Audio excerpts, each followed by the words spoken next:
So আজকে তোমাদের দাঁড়াও দেখাচ্ছি হচ্ছে আমাদের পুজো মণ্ডপটা। তো চলো।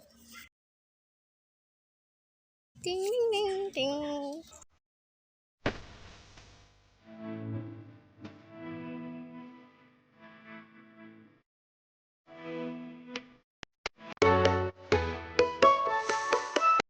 তো পুজো তো শুরু হবে, দেরি আছে। তো পিছনে দেখো, ও কিন্তু এখন থেকেই ঘুরে যাচ্ছে আমার পিছনে ক্যামেরায় তুলবে বলে। সো দেখতে পেলে মণ্ডপ তো রেডি, তবে এখনও পুজোর স্টার্ট দেরি আছে শুরু হওয়ার।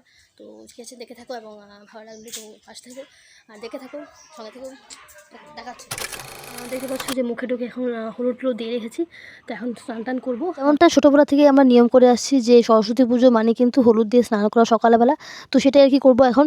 আর হ্যাঁ, তো আগে স্নানটা সেরে নিই, পরে কি করছি চলো। সর্দিতে গলা বসে গেছে, যাই হোক।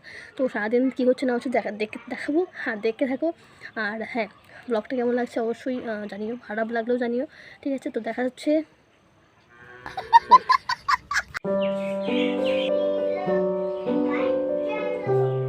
স্নান করে আমি এখন সামান্য মানে সিম্পল একটা কুর্তি পরে নিয়েছি। অ্যান্ড চলো দেখা যাক মণ্ডপে এখন কী হচ্ছে না হচ্ছে। তো এদিকে কিন্তু পুজোর জন্য সব আয়োজনগুলো করা হচ্ছে, আর আমি কিন্তু এখানে এসে পড়েছি শুধুমাত্র ব্লগটা কন্টিনিউ করার জন্য। এখানে বক্সও দেখতে পাচ্ছ। তো হ্যাঁ, কারণ আমি এবার অঞ্জলি দিতে পারবো না কিছু প্রবলেমের জন্য। তো যাই হোক, হ্যাঁ, তোমাদের সঙ্গে শেয়ার করছি এবং আমি কিছু মজা নিচ্ছি। এই ব্লগ ব্লগ ব্লগ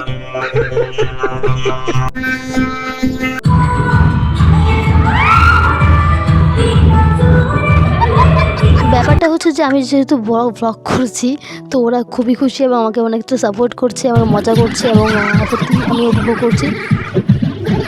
তো চলো দেখতে হে ক্যা ক্যা হোতা হে। তো এদিকে কিন্তু পুরোহিত মশাই চলে এসেছিলো এবং এখানে কিন্তু আয়োজন চলছে। আর হ্যাঁ, মণ্ডপে মানে বলতে গেলে পাড়াতে যখন পুজো হয়, এখানে ছোট্ট কাচ্চা সবাই মানে হাজির, মানে খুদেরা পুরো একদম এনজয় করছে। অ্যান্ড এইভাবেই মানে পাড়ার পুজো দেখতে কিন্তু খুব আনন্দের হয়। তো হ্যাঁ হ্যাঁ, তো আমি অঞ্জলি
কেয়ার, ভালো থেকো, সুস্থ থেকো।